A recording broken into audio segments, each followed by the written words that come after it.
and it was just heartbreaking. Jacob Boger watched as his little sister lost her battle to a rare form of cancer in 1991.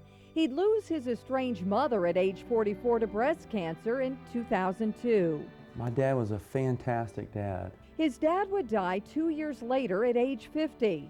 And in the time between losing his mother and father, Jacob got cancer. This was a mass right in this area, and it was just very aggressive, trying to get to the brain. Jacob, 26 at the time.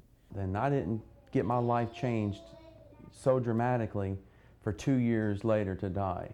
A once wild life, now supremely focused. If the spirit of him that raised up Jesus from the dead dwells in you. Jacob reading his favorite passage from the book of Romans. He had formed a rock-solid relationship with God after joining the Church on the Rock not long before his diagnosis. He wasn't asking for a miracle. He was counting on one. You know, sometimes I think when people say miracle, it's like begging and pleading at the altar, like, God, please don't let me die. And it wasn't like that. It was more like, God, I know you're not going to let me die. A true test of faith, since Jacob's prognosis wasn't good. The probability that he would have been alive with a squamous cell carcinoma, 5 years later, stage 4, you're going to be in less than 10%. Under Dr. LaRocca's care, Jacob would undergo 4 grueling chemo treatments.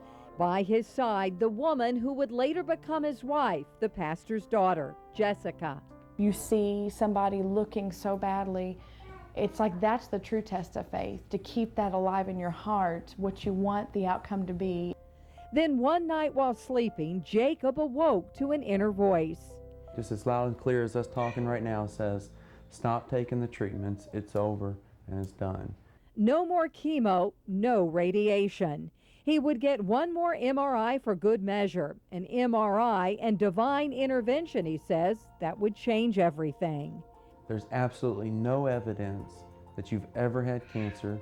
The bone that had eroded away is replaced with new bone with no scar tissue. These are images Jacob provided us with. The before pictures with Dr. LaRocca pointing out his tumor.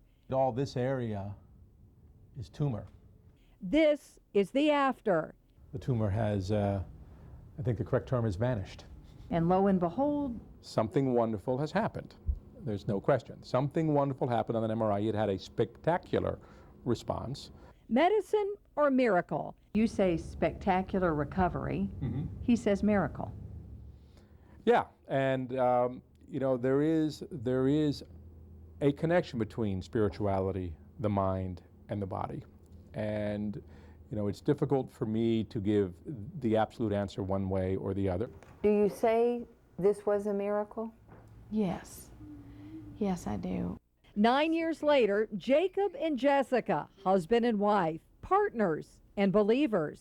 The chemo and radiation treatments that Jacob underwent did come with side effects, making him sterile. Well, maybe not. Make way for another miracle.